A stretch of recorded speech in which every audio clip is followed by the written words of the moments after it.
Good evening, everyone, and welcome back to my home. The first thing I'd like to do is introduce you to my audience. My first member is Tyler. My second member is Jordan. And finally is Jamie. And Taylor is once again my videographer. Hi.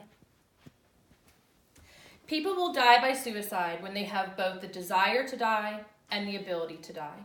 By Thomas Joyner. Suicide is the leading cause of death in children between the ages of 10 and 14, and the 10th overall leading cause of death in the United States. According to Save.org, one person dies by suicide every 12 minutes. Another 250,000 are suicide survivors, and each suicide intimately affects at least 6 other people. I believe this topic should matter to everyone because at some point it may affect you. I am speaking to you today not as an expert in suicide or in mental health, but as one of those 6 people who was intimately affected by suicide. My family and I have lost my mother-in-law and brother-in-law to suicide. This evening, I hope to shed some light on this topic and provide you with the tools to identify warning signs and to know when and where to ask for help. Bringing suicide awareness and prevention to the forefront is very important to both me and my family.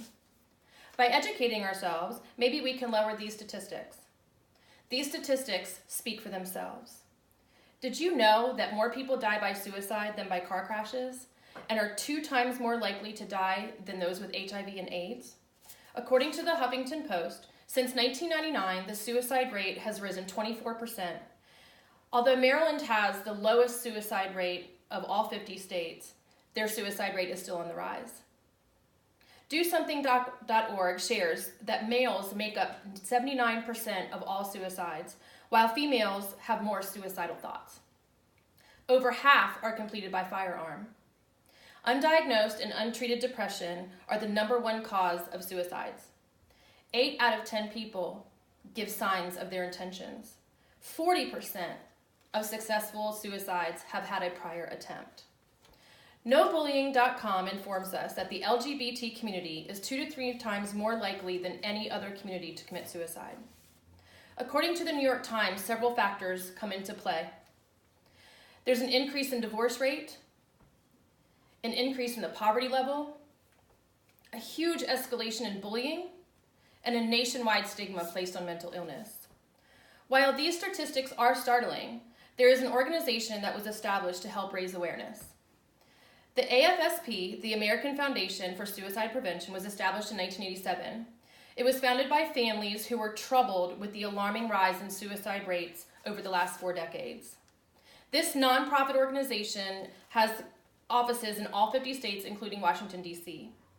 Their main goal is to prevent suicide and raise awareness. They are the largest funder of suicide prevention research. They provide awareness training to clinicians in schools. They fund mental health programs. They afford advocacy internships, and they organize advocacy days in D.C. to state representatives to help support suicide prevention policies. They also raise money through fundraisers. Suicide.org also provides us with information regarding warning signs.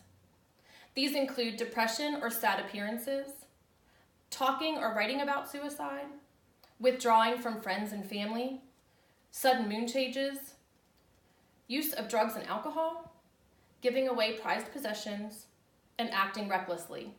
Please visit afsp.org or suicide.org for more information. I'm now certain you are wondering what you can do to make a difference. Well, let me tell you.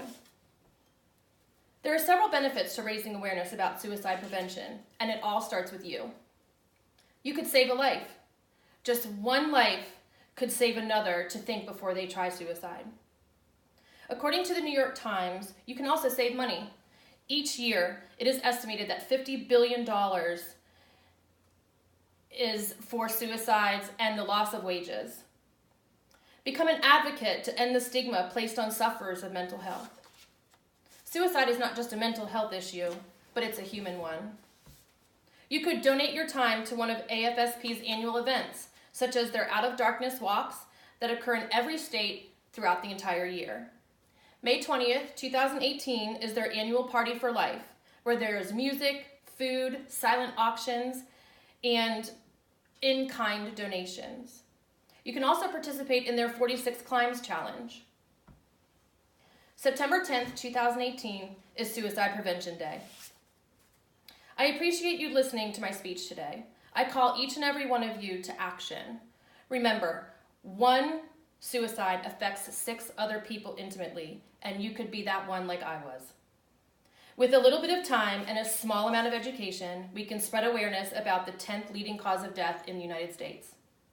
I ask you to memorize this phone number, 1-800-273-TALK. It's the National Suicide Prevention Hotline. It is available 24 hours a day, 7 days a week. This could be the best way you could ever help.